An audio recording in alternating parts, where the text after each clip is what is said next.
Craigslist was meant to be a place for quick deals, part-time jobs, and second-hand furniture. But over the years, hidden in those innocent ads, some people have stumbled into real-life nightmares. Tonight, we're diving into 5 creepy true Craigslist horror stories that will make you think twice before replying to a stranger online. These aren't just urban legends or internet rumors, these are real people's encounters, shared by those who lived to tell the tale. It starts with something simple: a used camera, a roommate listing, or a ride across town. Each story begins with a seemingly harmless post. But as our storytellers get further involved, things start to shift. The tone changes. Texts become strange.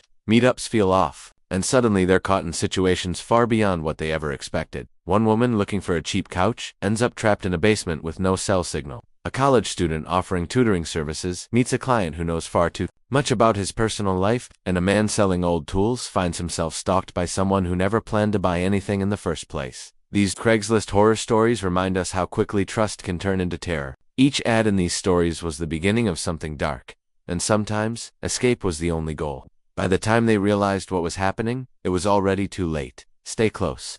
Keep your lights on and don't answer that ad just yet. The first story begins right after this.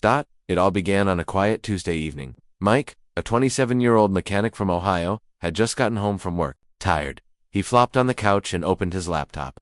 He'd been searching for a vintage toolbox, something solid, built to last. Scrolling through Craigslist, one ad caught his eye. Old Craftsman toolbox, $30. Pick up tonight only. The pictures looked legit, even a little too perfect for something so cheap. Still, the price was right. The seller's name was just listed as Ray, and the message was short.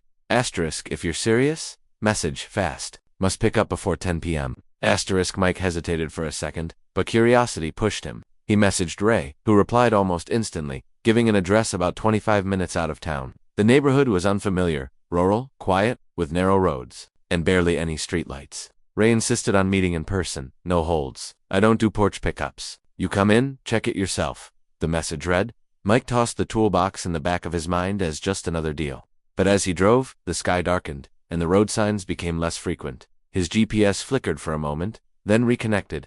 Just a glitch, he thought, but the route led him deeper into the woods, past empty lots and dark houses. No porch lights, no movement, just trees, and the low hum of his engine. When Mike finally pulled up to the address, his headlights lit up an old house with no visible windows and no one outside. Mike sat in his car for a minute, engine idling, trying to make sense of what he was looking at. The house was old, maybe abandoned. The yard was overgrown, mailbox rusted shut, and there were no cars in sight. He checked the address again. It matched. Just as he reached for his phone to message Ray, a light flickered on inside the house. Not a full room light, just a single bulb swinging from the ceiling, barely visible through a crack in the door. Then, a text came in. Asterisk, you hear. Doors open. Come in. Asterisk. Something in Mike's gut told him to turn around. But then he thought maybe the seller was just older, or didn't want to deal with texting. He got out, keeping his keys in one hand, and walked up the creaky porch steps. The door creaked open before he touched it. Inside, it was quiet. Too quiet. Nu haju. Nu TV.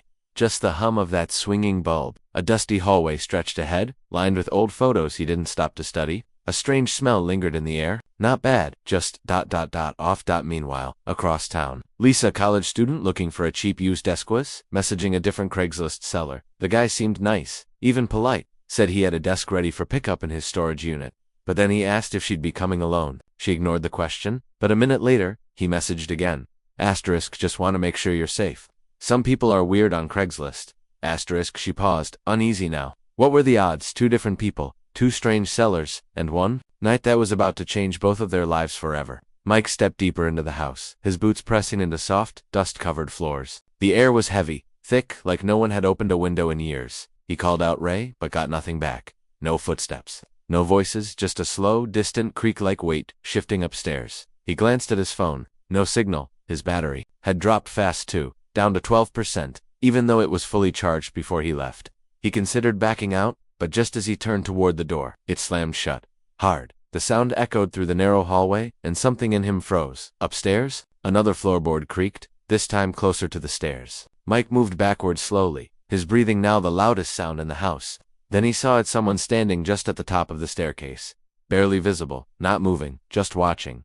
Ray? Mike asked again, but no reply. The figure stepped back, disappearing into the dark. Across town, Lisa had just arrived at the storage unit address she was given. The gate was open, but the place was empty. No other cars, no one waiting. Her messages to the seller had stopped after she told him she'd bring a friend.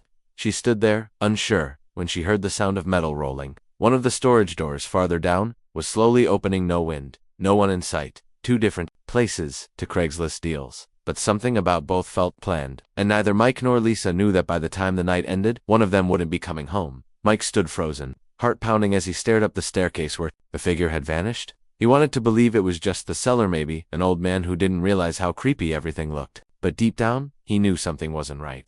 He backed toward the door, trying the knob, but it was locked, not jammed. Locked from the outside. He hadn't noticed a key turn, hadn't heard anything, just silence. Then, suddenly, a new sound, a soft knock, but it wasn't at the front door. It was behind him, from inside a closet.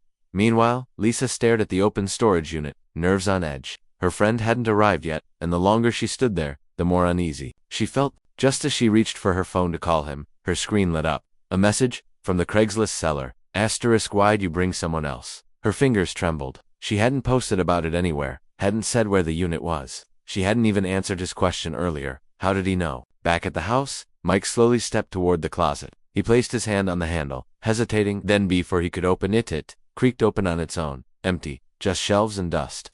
But then he noticed something chilling. A phone, on the floor, screen cracked, battery low, still recording. He picked it up, and saw the last video saved on it. Someone was walking through the same hallway, same house, same locked door. Only difference, it wasn't Mike, and that video ended with a scream. Mike stared at the video, frozen. The hallway in the footage was identical, even the same flickering bulb above. The person holding the camera whispered someone's name, but the voice wasn't his. It was a woman's. Her breath was shaky, and just before the video cut off, there was a quick flash of a shadow moving fast behind her. Then, nothing. The screen went black. Mike dropped the phone, heart racing. This wasn't just some weird deal. Someone had been here before, and they hadn't left. Suddenly, the stairs creaked again, fast. This time, someone rushing down. Mike didn't wait.